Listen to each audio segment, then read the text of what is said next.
Hey everyone, before I get to recapping this video, I just want to apologize again for this video coming up late, just busy, whatever. Anyways, so earlier this week on Tuesday's Rob Has a Podcast, I was on it, and it was especially incredible because Netta was our guest, and I was the one that was allowed to be there and talk to her, and oh my god. So yeah, she's definitely my favorite Big Brother Canada player and is definitely in the top rankings for one of my favorite Big Brother US players as well, or just all of Big Brother between US and Canada. So it was freaking incredible. Oh my god, I can't even. I will link it down below. Please go check it out. I was fangirling a bit, so I may have been a bit quieter in the video than normal, but also I would never interrupt Queen Netta, like, just never. So yeah, I had a lot of fun. It was amazing to just have the chance to even be able to talk to her. I was truly honored and truly humbled that I was allowed to, be the one on there and talk to her, and that she was so nice and like just it was awesome. Anyways, so on to quickly recapping what kind of happened last week. We had Zach as HOH, and he stupidly listens to his best friend in the game, Jordan, and Jordan's like, yeah, put me on the block, whatever, as a pawn, and then we can backdoor Bobby or Bruno and take me off and it'll all be good, whatever, and then just put up Godfrey next to me, whatever, so in case whatever happens, then at least you could send Godfrey home, essentially, I guess. But the plan was to always kind of take Jordan off and have him be safe and whatever. So then Cindy came back into the game, and that kind of put a wrench in everything. So then after she comes back, they're like, oh, if we can send that person out, then we'll send that person out. And then she won immunity for the week, so they could not use her as a replacement nominee at all. So then Jordan, for whatever reason, completely throws the POV. So not only does he choose to nominate himself, but he throws the competition to ensure his safety. I was so mad at him for him being such a big superfan. Jordan, you know better, and I know he's probably saying that to himself a lot, but I just had to let that out there. So then Zach ends up reconsidering with everything that's going on. He still wants to ride the middle and won't choose a side, which is utterly ridiculous because you can't do that at this point. Zach, people are onto you, people are figuring out, people know you're playing both sides. Like you can't anymore. And his gameplay just went from amazing. He was in such a great position, and now he's just being an idiot. So I can't really root for him anymore unless he can somehow figure out a way to, I don't know, get back good with other people. I don't see it happening. So anyways, so then Cindy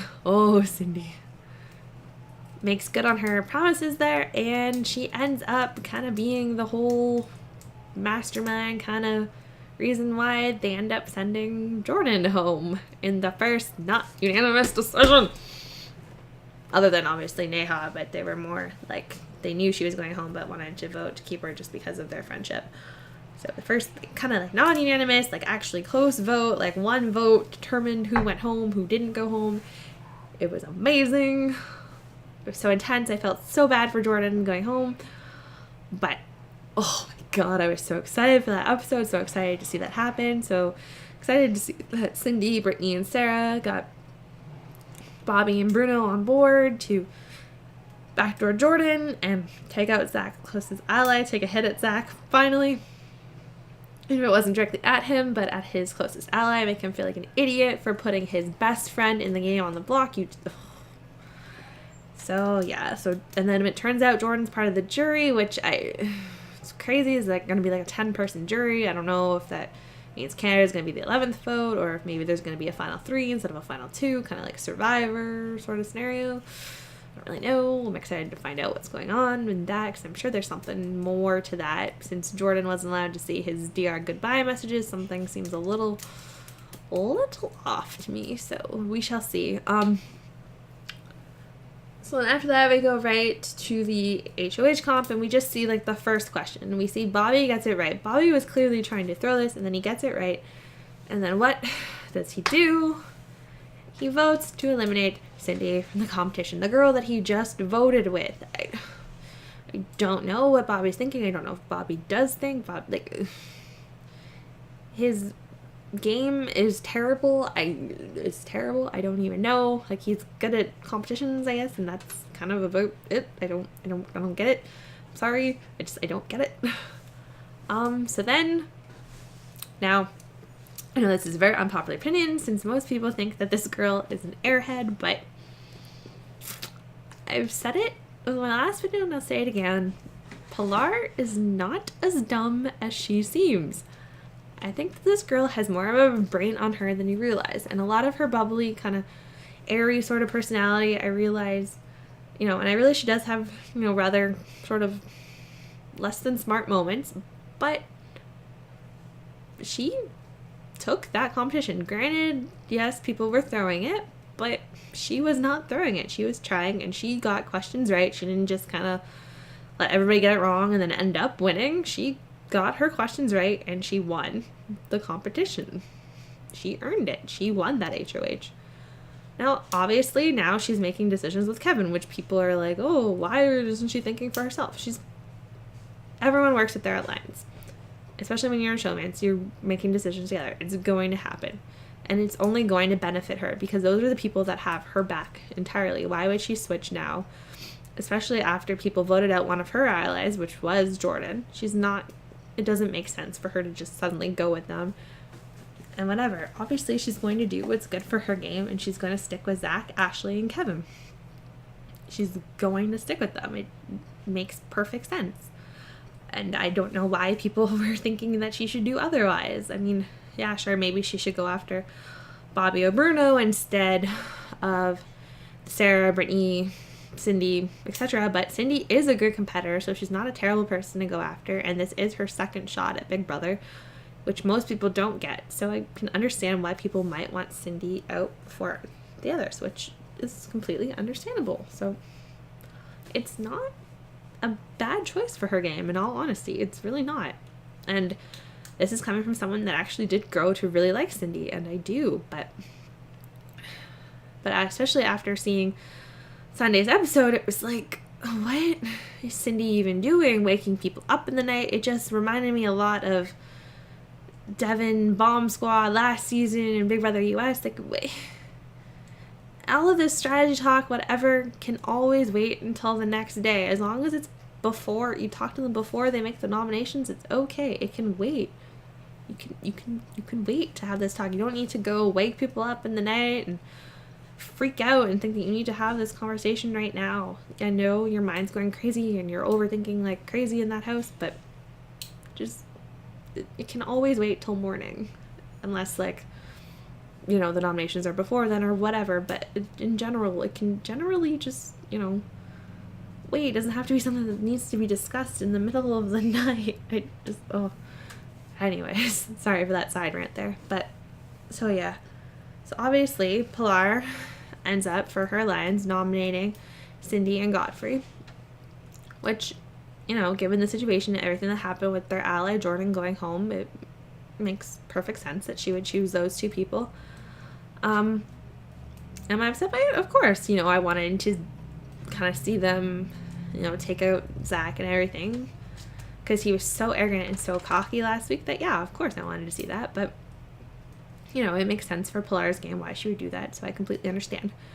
And so then, from what I've seen online, it seems that then Godfrey goes on to win the power veto, and obviously he's not an idiot and he uses it on himself, which makes perfect sense. And then Pilar, for whatever reason, nominates then Brittany, who I'm assuming is probably still a pawn, because as far as I know, Cindy is still the target to go home, which, makes sense. She is a good physical competitor, and she's obviously great at talking to people and getting them to see her side, since, she got people to flip on Jordan, and everyone really loved Jordan, and she managed to do that. So she's obviously really good, and you know, it makes sense. I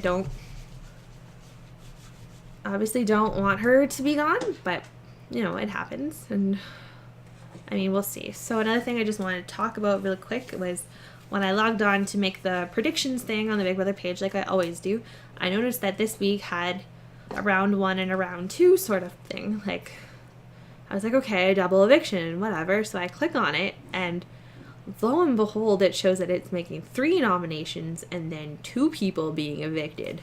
What? It's crazy. So is it like a double eviction and then double eviction, double evictees? Like, it's just so crazy, and I'm so like waiting for Wednesday night's episode now to come on because I want to know what's going on, I want to know what's happening, and it's just crazy that like that's never like 3 people leaving in the same night. What if that happens? Like, that's just crazy. So yeah, if you haven't seen that on the website, like it's up there on the predictions on the BigBrotherCanada.ca if you do the predictions playing along in the kind of game part of it, which I do because it's fun. But yeah, so let me know your thoughts on everything, all this craziness. I know I packed a lot into this video, but yeah, it's been a crazy week, so hopefully more things will happen. Double eviction episodes are always some of my favorite in Big Brother history because it's quick decisions, and especially if this is 2 people going, that's just crazy. I'm pumped for I was pumped for last week's eviction episode, so I'm excited that I get to be kind of pumped for it again, and I look forward to hearing all your thoughts. And as always, you can follow me on Twitter as well at sbauer17. I usually live tweet during all the live shows, and this is where I also post links for when I post my videos if you want to keep up to date with that. So yeah, like, comment, subscribe, and I will see you guys later this week's now since this video is going up a bit late. Okay, bye.